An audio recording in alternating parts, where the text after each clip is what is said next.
Il 5 maggio del 1977 al Teatro alla Scala di Milano è stata eseguita la Resurrezione del Cristo, una cantata di Jacopo Tomadini a quattro voci ed orchestra. È stata eseguita a un anno quasi dal devastante terremoto che aveva colpito il Friuli come segno quasi di rinascita. Questa composizione è centrale nel catalogo di Tomadini ed è stata apprezzata anche da grandi compositori come Franz Liszt per il carattere sostenuto e veramente liturgico. Tomadini è considerato il massimo tra i musicisti friulani dell'Ottocento.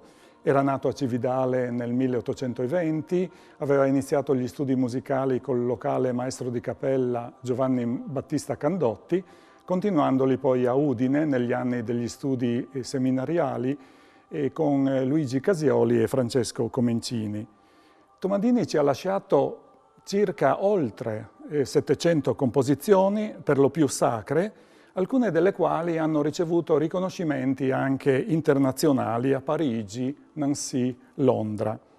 Questo ingente corpus compositivo testimonia il suo lungo e difficile percorso, non sempre lineare e coerente, compiuto per cercare di recuperare dignità alla musica sacra che nell'epoca in cui lui viveva era fortemente influenzata dai moduli teatrali.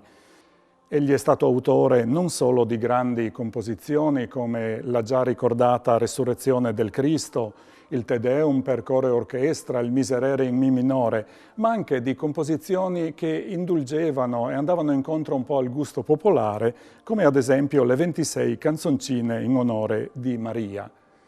Per il suo oscillare tra un arcaismo che si era autoimposto e la tensione verso una cantabilità romantica, a volte quasi melodrammatica, c'è chi l'ha definito Palestrina del XIX secolo e chi invece il Verdi della musica sacra. Tomadini si spese indefessamente col costante sostegno di Giovanni Battista Candotti per la riforma della musica sacra e contribuì personalmente allo sviluppo del movimento ceciliano in Italia. Nel 1880 fu acclamato presidente d'onore al primo congresso nazionale di musica sacra che si tenne a Milano, occasione in cui si costituì ufficialmente l'Associazione Italiana di Santa Cecilia.